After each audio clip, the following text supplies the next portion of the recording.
I used to think the cruelest thing a spouse could do was lie. I was wrong. The cruelest thing is discovering they calculated your worth and found you more valuable dead than alive. I realized this on a rainy Thursday evening, the night I opened the wrong drawer and found the document that changed everything. It wasn't just a bill or a forgotten letter. It was a life insurance policy, freshly updated, with my name printed across the top in a bold, indifferent font. The coverage amount was so high it felt obscene. Enough money to rebuild his life without me in it. Enough to make my death feel like a profitable inconvenience. The shock hit me slowly, like cold water spreading through veins that didn't know how to react. I stood there, frozen, listening to the rain tapping against the windows as I stared at the signature at the bottom. My signature. Except it wasn't mine. It was a near-perfect imitation. Someone had forged my approval for my own death, and the penmanship was painfully familiar. Caleb had practiced my signature for years on birthday cards, love notes, grocery lists. I never imagined he would one day use it to author my disappearance. The house felt different after that discovery. Too quiet, too calculated. Every shadow seemed sharper, every sound deliberate. I closed the drawer carefully, almost reverently, as if burying a body. My heart was beating too fast, too loud, and I prayed Caleb wouldn't walk in and hear it.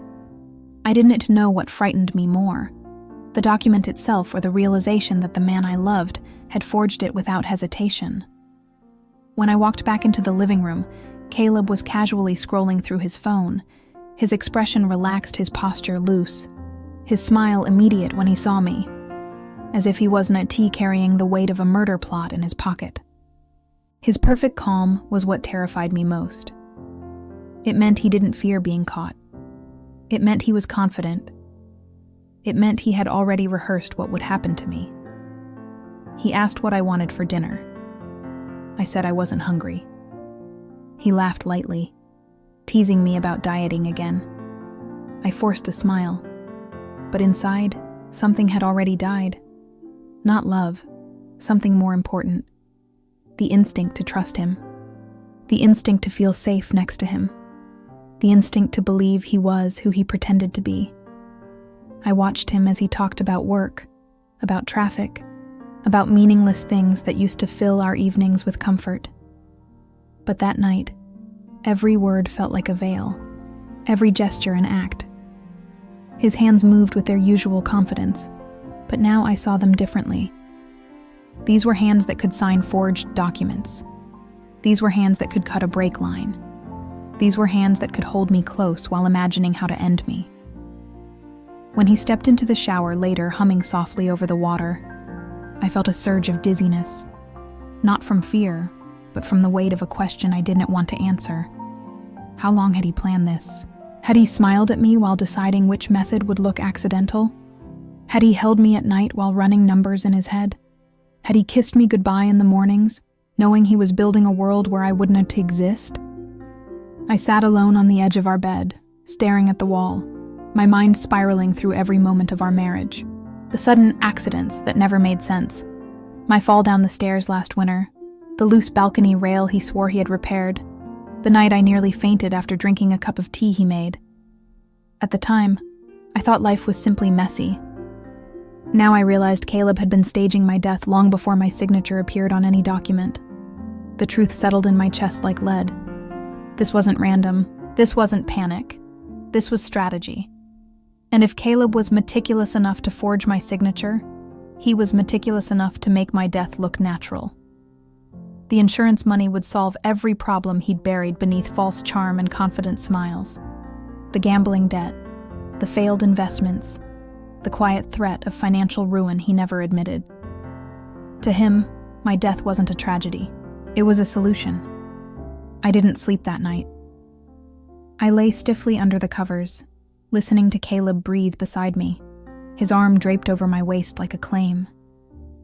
My body responded automatically, but my mind rejected the gesture with a silent scream. Each exhale against my neck felt rehearsed. Each shift in his breathing felt like a countdown. Around 3 in the morning, he turned in his sleep and whispered something unintelligible. But one word, just one, was clear enough to slice through the dark. Marina. A woman's name, soft, familiar, said with longing. I didn't need to know who she was yet. I only needed to know that he wasn't planning this alone. That thought terrified me more than anything else. A murderer with a partner wasn't desperate. A murderer with a partner was confident. By sunrise, I knew I had only 2 choices: flee or fight. Running wouldn't save me. Caleb would simply accelerate the timeline and call my disappearance suspicious. But fighting required information: who Marina was, what Caleb was hiding, and how deep this conspiracy went. When Caleb left for work that morning, giving me a kiss on the cheek with casual ease, I realized he genuinely believed he was winning. That belief was my only advantage. I locked the door behind him and leaned against it, breathing slowly until my heartbeat stopped pounding in my ears. Then I turned and walked back into the house. Not as his wife, not as his victim, but as a woman preparing for war. I opened the drawer again, staring at the forged signature, the insurance amount, the calculated motive. And for the first time since marrying Caleb, I felt something stronger than fear. I felt clarity. I felt purpose. I felt the beginning of my survival story. Because if Caleb thought money was worth more than my life, he was about to learn the price of underestimating me. The days that followed felt like moving through a house made of glass. Every surface reflective, every movement risky. I found myself studying Caleb the way a naturalist studies a predator, watching for the twitch in his expression, the shift in his tone, the way his eyes lingered on me as if measuring something I couldn't see. He kept his routine flawlessly, as if nothing dark pulsed beneath the surface of our marriage. But now that I knew the truth, his predictability felt like a trap disguised as safety. He messaged Marina constantly when he thought I wasn't looking. I began noticing the pattern. He would turn away from me, lower his voice, force a laugh that didn't reach his eyes, and then slide his phone face down on the counter. I learned to walk lightly around him, never letting curiosity break my carefully composed mask. Because now I had one advantage he had never accounted for: knowledge. But knowledge without evidence is just suspicion. And suspicion can get a woman killed when her husband has already decided her death is profitable. So I spent every minute he was away gathering what I needed without leaving a trace. I photographed every document in that drawer, matching dates, letters, forged signatures, and the updated insurance policy he had altered. I searched through credit card statements, tracking charges I hadn't noticed before. One caught my attention immediately.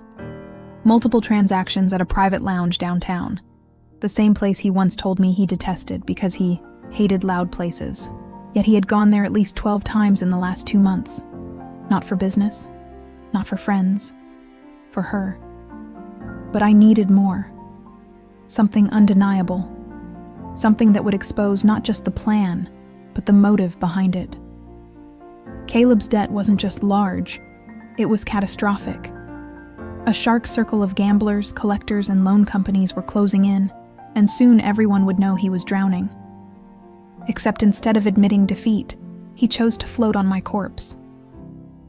When I realized that, the grief burned deeper than the betrayal.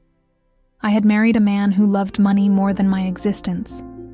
And worse, he had convinced himself he deserved it. I began tracking him, not physically at first, but digitally. But I installed a simple app on his laptop while he showered one morning, something nearly undetectable that mirrored his browser activity and flagged unusual logins. By that evening, I watched from another room as he logged into a private messaging account under a fake name. His conversations with Marina weren't romantic. They were suffocatingly transactional. He promised money. She demanded results. He begged for time. She issued warnings. It was a business partnership forged in desperation and greed, threaded tightly with the expectation that I would soon be gone. A single message from Marina made my hands tremble. If she survives the month, I'm turning everything over to the creditors. You know what that means. Caleb responded within seconds. "Don't push me. I said I'm handling it." Handling it, as if my murder was an overdue chore. I closed the laptop slowly, feeling my heartbeat throb in my palms. This wasn't just a man making a selfish choice. This was a man cornered, frightened, and capable of anything. The kind of man who didn't see his wife as a partner, but as a resource, a line item that needed to be erased. And the more I uncovered, the more I realized Marina wasn't merely advising. She was orchestrating. She had her claws sunk deep into Caleb's life, and through him, into mine. But the turning point came on a Thursday morning when a notification pinged on my mirrored feed. Caleb had received a message from Marina.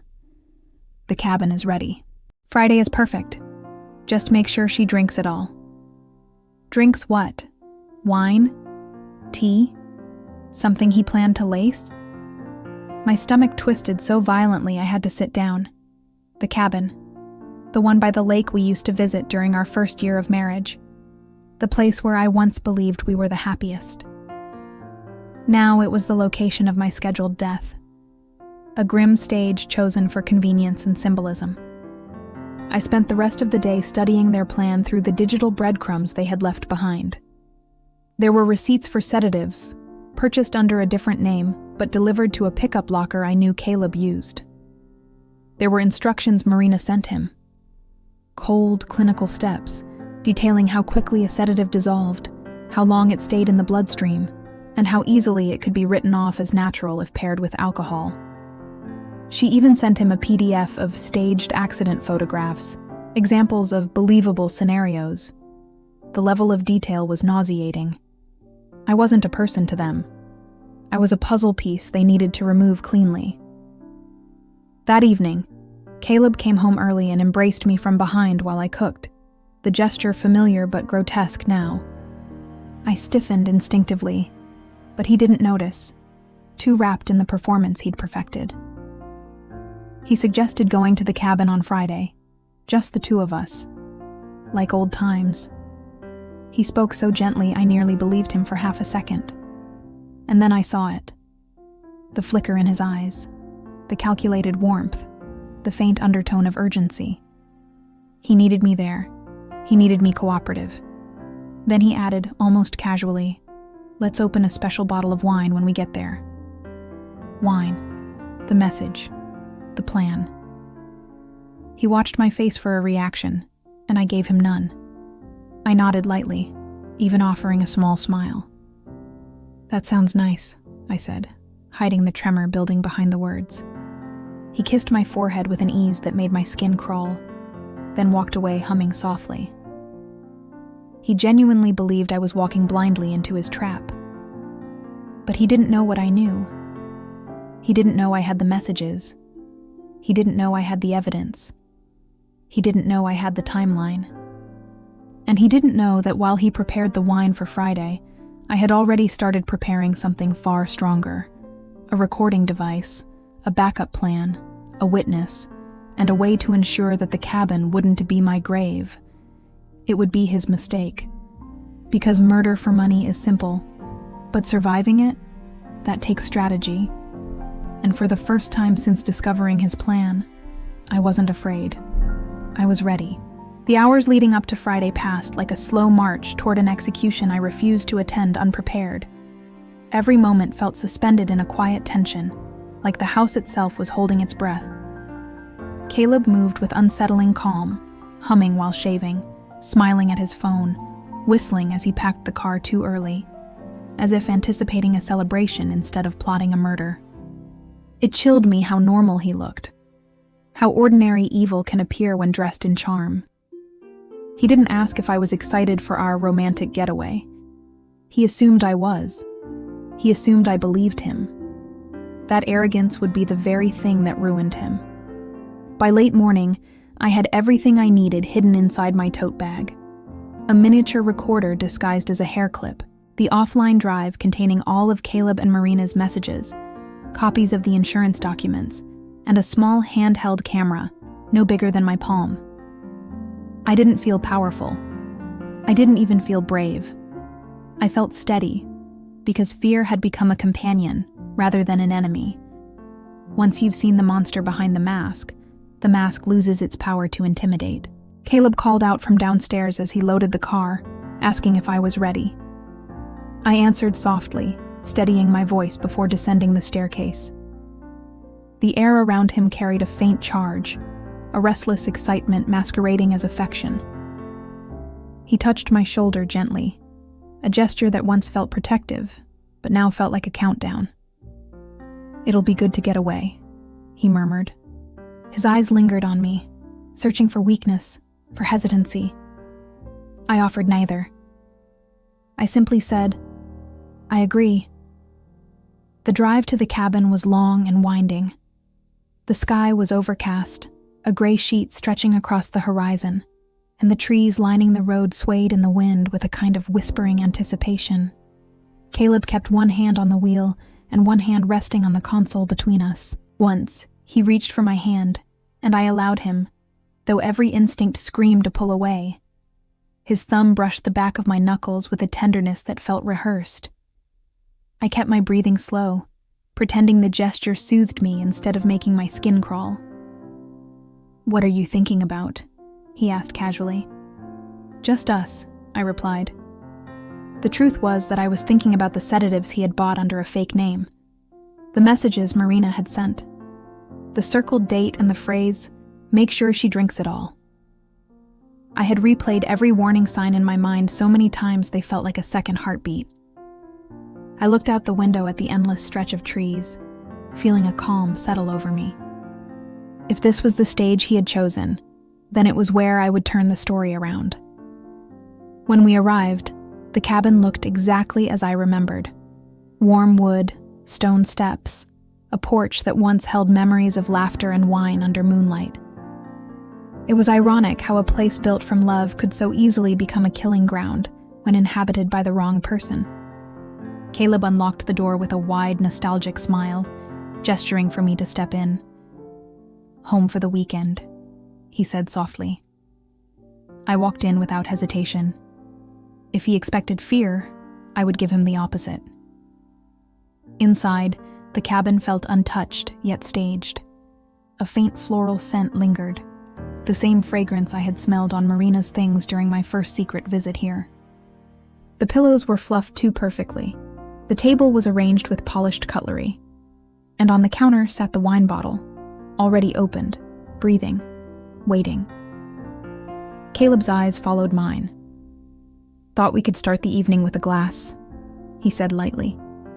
My pulse tightened, but my face remained serene. "Let me change first," I answered, walking toward the bedroom with measured steps. He didn't follow. Good. He thought he had time. In the bedroom, I opened my tote and clicked the recorder on, weaving it into my braid where it would stay invisible. I adjusted the small camera inside the pocket of my cardigan so that it faced outward discreetly. Every movement had to look natural, every action smooth. I breathed deeply, grounding myself. This wasn't about proving he planned to kill me. I already had that proof. This was about getting him to confess out loud. Once that happened, everything would tip in my favor. When I returned to the living room, Caleb was pouring the wine with a ceremonial slowness. He looked up at me with a softness that would have fooled anyone who didn't know the truth. "Here," he said, "just like old times." He handed me a glass, watching me carefully. Too carefully. I brought it to my lips but didn't drink. Instead, I inhaled the aroma, swirling the liquid lightly. "Smells strong," I said. "What's in it?" He laughed lightly. "Wine, Isabella. What else would be in it?" His eyes didn't match his voice. They darted to the glass, then to my face, then back to the glass. He was waiting too eagerly. That was my opening. "I found something," I said quietly, watching the color drain subtly from his face. "Before we left." He stilled. "What do you mean?" I placed the glass on the table gently, as if the gesture meant nothing. "The insurance papers, The forged signature, the messages from Marina. His jaw clenched. His fingers curled against the bottle. A flicker of panic crossed his eyes before he masked it with feigned confusion. "Isabella, I stepped closer, lowering my voice. "You don't need to lie. Not now. I know everything." For a moment, silence filled the room like smoke. Caleb's chest rose and fell slowly. His eyes searched mine, not for innocence, not for guilt, but for how much I knew. His voice, when it emerged, was low and dangerous. "And what exactly," he asked, "do you think you know?" I held his gaze. "That you weren't here to save our marriage. You were here to end me." His expression shifted, not to fear, but to relief. As if the mask he wore for years had finally become too heavy to keep holding.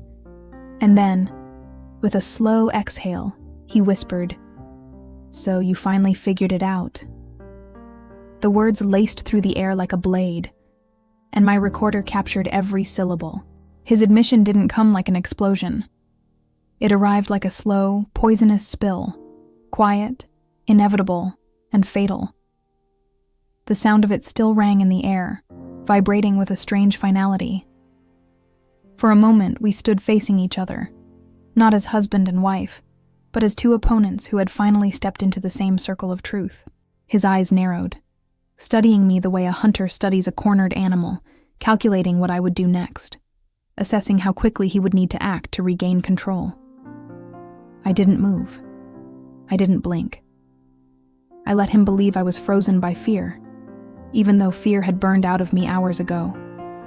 He walked slowly to the armchair near the fireplace, lowering himself into it with a calm that felt deeply unnatural, as if he were settling in for a long conversation rather than standing in the ruins of our marriage. "You were never supposed to find out," he said, almost conversationally. "You were supposed to be asleep for this part." His gaze drifted to the untouched wine glass on the table. The disappointment in his expression was chilling. Not guilt, not remorse.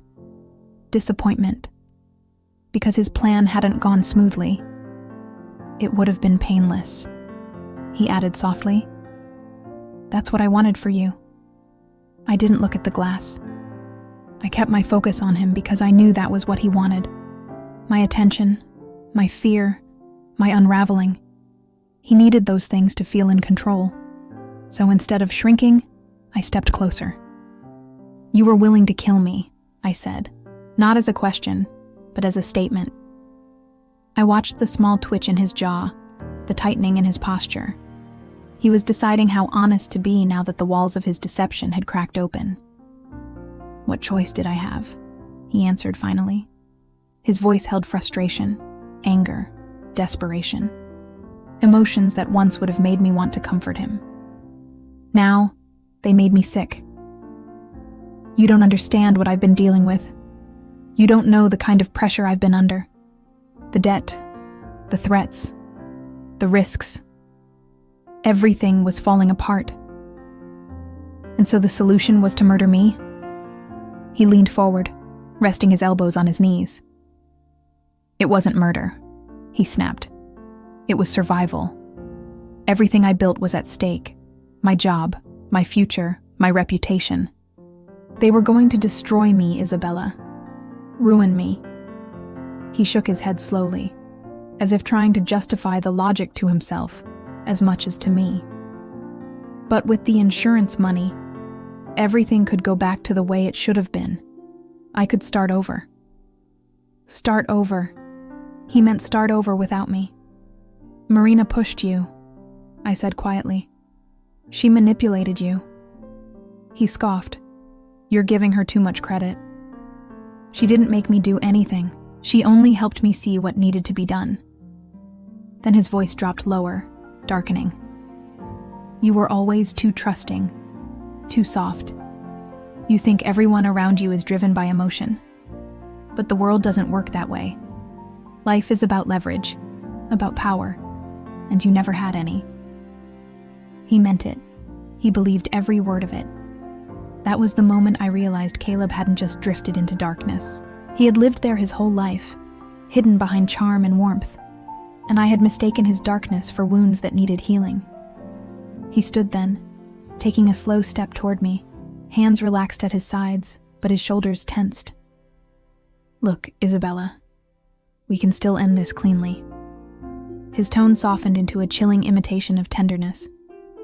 "Just drink the wine. I'll make it quick, peaceful, no pain, and when it's done, everything else disappears. No struggle, no mess." He was offering my death as if it were an act of mercy. I reached for the back of a chair casually, grounding myself. "Why not kill me back home?" I asked quietly, stalling for time, pulling more from him. "Why bring me all the way here?" His answer was immediate. "Because this place has memories," he said softly. "Happy ones. And it needed to look like you came here alone. Like you broke down, like..." His eyes flicked toward the balcony where the railing hung slightly loose. Like the fall was an accident. His plan was so rehearsed it felt rehearsed for years. The sedatives, the liquor, the weakened railing, the story he would tell the police. I pictured him crying in front of detectives, devastated husband, helpless, heartbroken, mourning the wife he pushed to her death. The idea of him performing grief he didn't feel made a cold fire burn through my chest. I stepped back. He stepped forward. His calm began to fracture, irritation blooming at the edges. "Don't make this harder than it needs to be," he muttered. "You were never meant to suffer." "You don't get to talk about my suffering," I replied, voice low. "You wrote the script for it." His jaw clenched, his eyes darkened. And in that moment, I knew he was done talking. He moved, fast, sudden, reaching for my wrist with the same hands that had once held me with affection. But this time his grip had purpose, force, violence. I twisted, slipping out of his reach, heart hammering, but my mind sharp. He lunged again, knocking the table slightly, the wine glass rattling but not falling.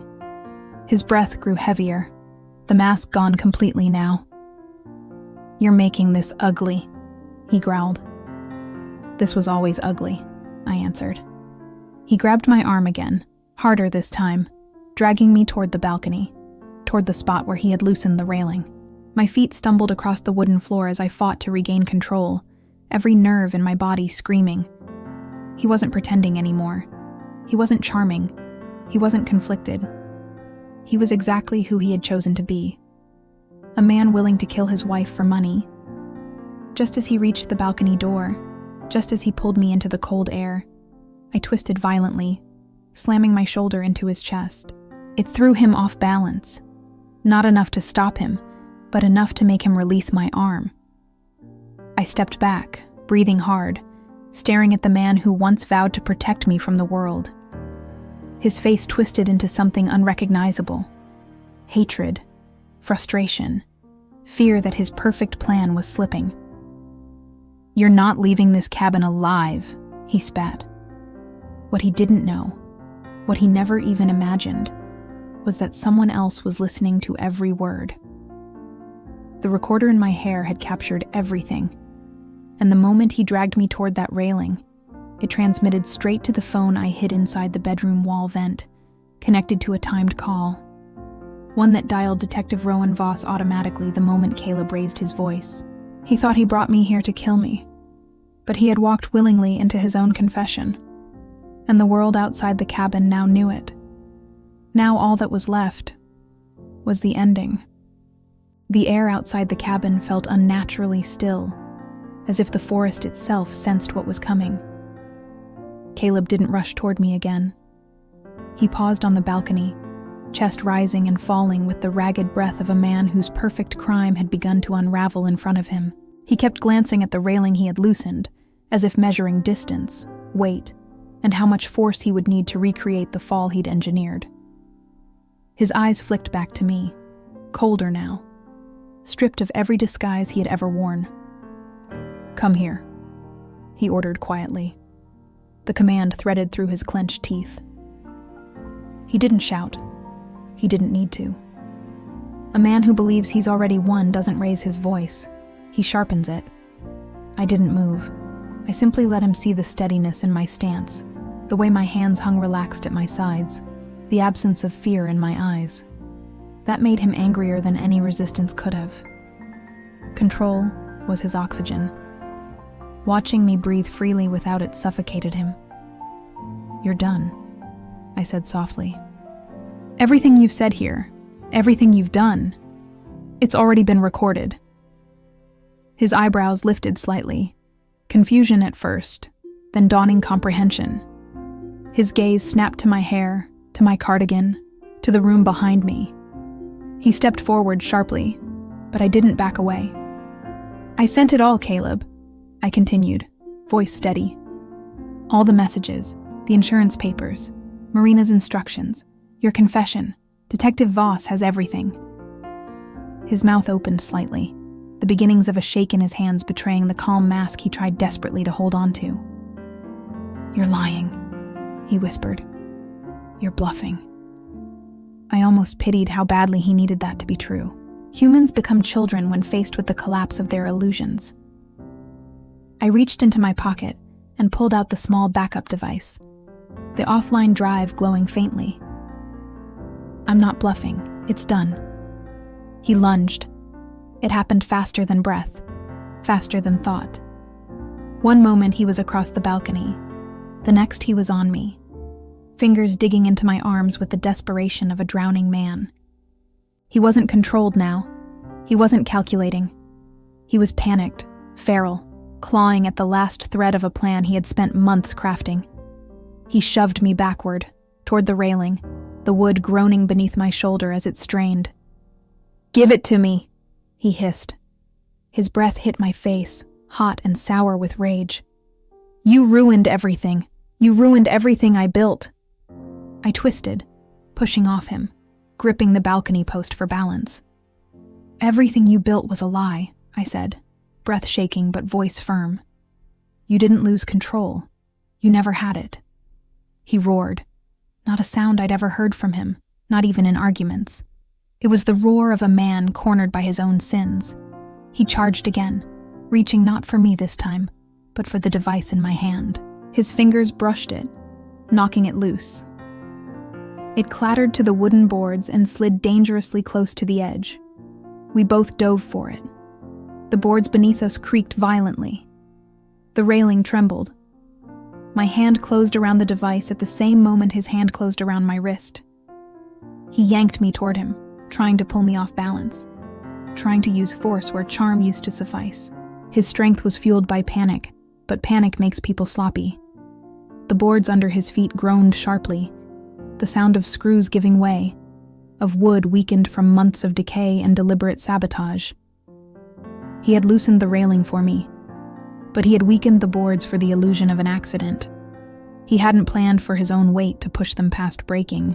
A loud crack split through the air, then another. Caleb froze. His eyes widened in disbelief. His body tilted forward. For a moment, time suspended. The wind caught in his shirt. His fingers grasped wildly at air. His expression shifted from rage to shock, to a final hollow realization. He had crafted a trap so carefully that he no longer knew how to step around it. The balcony gave way beneath him. His body disappeared over the edge, crashing through broken wood and plummeting into the ravine below. The silence that followed was suffocating.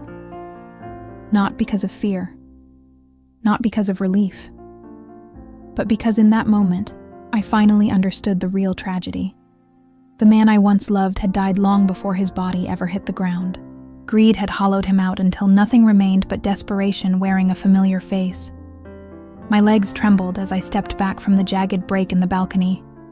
I sank onto the floor, letting the weight of the moment pull me down. I didn't cry. The grief wasn't sharp. It was dull, heavy, the kind that settles into bones rather than tears. Because the truth was simple. The marriage I mourned had already ended months ago. Sirens pierced the distant trees minutes later. Detective Voss and 2 officers rushing up the path, having received the audio recording, the location pin, the timestamp. They found me sitting calmly against the wall, holding the device that had saved my life. They didn't ask how Caleb fell. They had already heard the truth in his own voice. Voss approached quietly, lowering himself to sit beside me. "You did everything right," he said gently. "Everything." I didn't answer. My voice felt too fragile to use. I looked toward the broken railing, toward the ravine where the man I married had vanished, and whispered to myself, "Not for him, not for them, but for the version of me who once believed love could fix everything. You deserved better," I whispered, "but you survived." And that survival was the first chapter of a life that would no longer belong to him. This, my dear friends, is the end of this story. Stay with us for the next one, and don't forget to subscribe for more chilling audiobooks.